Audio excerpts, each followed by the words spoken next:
Olá, saudações a todos. Eu sou o professor Gilberto Cavalcante e hoje iremos falar sobre a filosofia medieval. Bom, antes de falar sobre a filosofia medieval propriamente dita, iremos falar por alto um pouco sobre a filosofia cristã. Bom, a filosofia cristã temos ela no Novo Testamento, em especial no Evangelho de São João, quando ele fala sobre o Logos divino, sobre o Verbo encarnado. Esse termo Logos era muito utilizado pelos filósofos gregos. E também nos Atos dos Apóstolos e nas cartas de São Paulo. Lembremos que São Paulo ele pregou para os pagãos no Areópago. O Areópago é lugar justamente na Grécia onde as pessoas se reuniam, a praça pública, né, para falar sobre filosofia ou uma nova religião, por exemplo. E São Paulo começou a falar para eles sobre um Deus desconhecido, porque eles tinham uma imagem. Primeiro ele começou a parabenizar eles pela religiosidade deles. E depois falou sobre aquela imagem, aquela escultura que tinha para um Deus desconhecido. Ele disse: veio justamente pregar esse Deus conhecido para vocês, e falou sobre Jesus Cristo.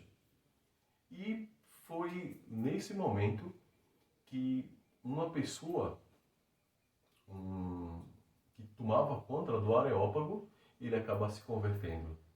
E daí outros também acabaram se convertendo e outros disseram que vamos ouvir você depois. Bom, depois temos a primeira parte da Idade Média, da filosofia medieval, em relação aos santos padres, ou padres da igreja, que não são propriamente nem todos eram sacerdotes. Padres no sentido de patriarcas, os primeiros patriarcas cristãos, como por exemplo os padres apologistas e também os padres apostólicos. Os padres apostólicos são aqueles que viveram com os primeiros apóstolos. E os apologistas, a palavra apologia, como sabemos, significa defesa. Então, os padres apologistas, aquele que defendiam a fé utilizando a própria filosofia. Em especial, destacamos Santo Agostinho, um grande filósofo cristão que ele era maniqueu e depois acaba se convertendo ao cristianismo. E ele, em especial, utilizava as filosofias de Platão. Claro, depois iremos ver realmente a estrela de toda a Idade Média, posso dizer assim, em relação aos autores cristãos, temos Santo Tomás de Aquino, que escreveu as 5 vias. E a principal delas é a via da causalidade.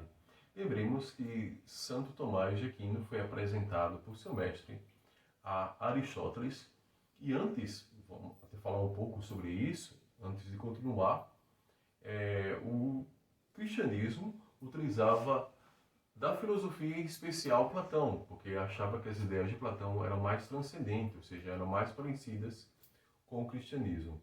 E a partir do mestre de São Tomás de Aquino e São Tomás de Aquino, eles começaram a utilizar também Aristóteles. E justamente a via que fala sobre a causalidade, que falava Aristóteles, quando ele se referia ao motor que move todas as outras coisas, mas ninguém o move, e aí São Tomás daí tira justamente a ideia, esse é Deus. Claro que a ideia de Deus para Aristóteles não é a mesma que tinha São Tomás de Aquino, nem que nós os cristãos, também sou cristão, que nós temos. Mas era uma visão um pouco diferente. Mas ele já chega à ideia de um único ser que deu origem a todos os outros, o chamado primeiro motor.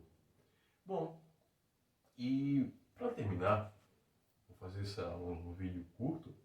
Para terminar, irei falar sobre algumas fábulas relacionadas à Idade Média, em especial aqui em relação à higiene. Existem muitos comentários em que as pessoas da Idade Média não tinham uma boa higiene.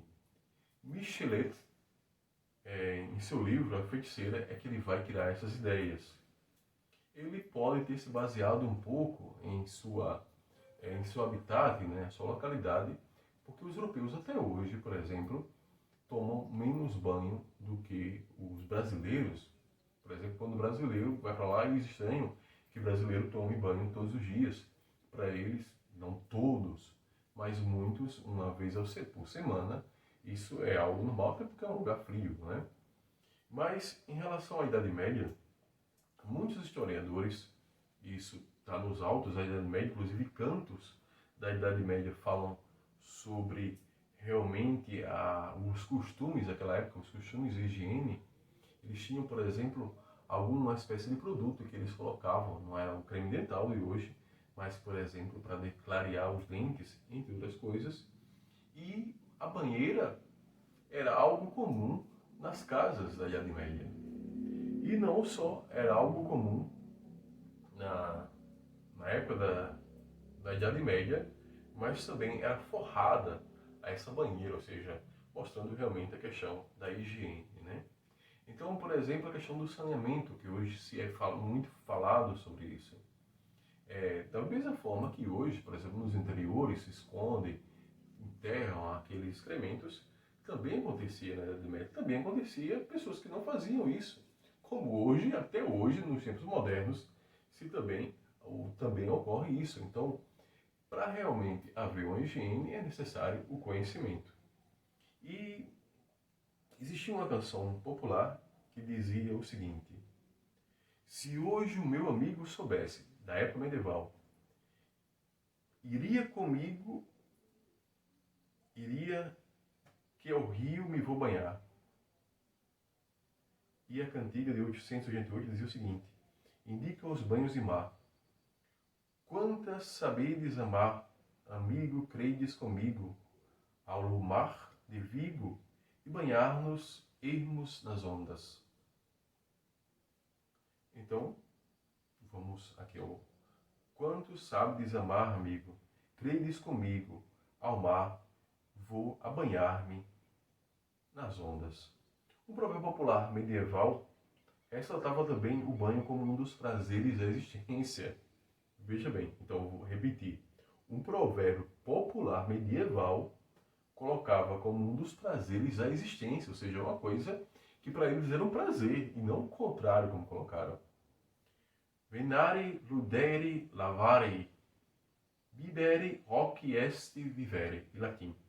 Ou seja, caçar, jogar, banhar-se e beber, isso é viver. Então, mostrando mais uma vez que na Idade Média não era nada de uma falta de higiene, pelo contrário, era algo muito comum, inclusive um prazer, o fato de banhar-se, de higienizar-se, ok? Então até a próxima aula.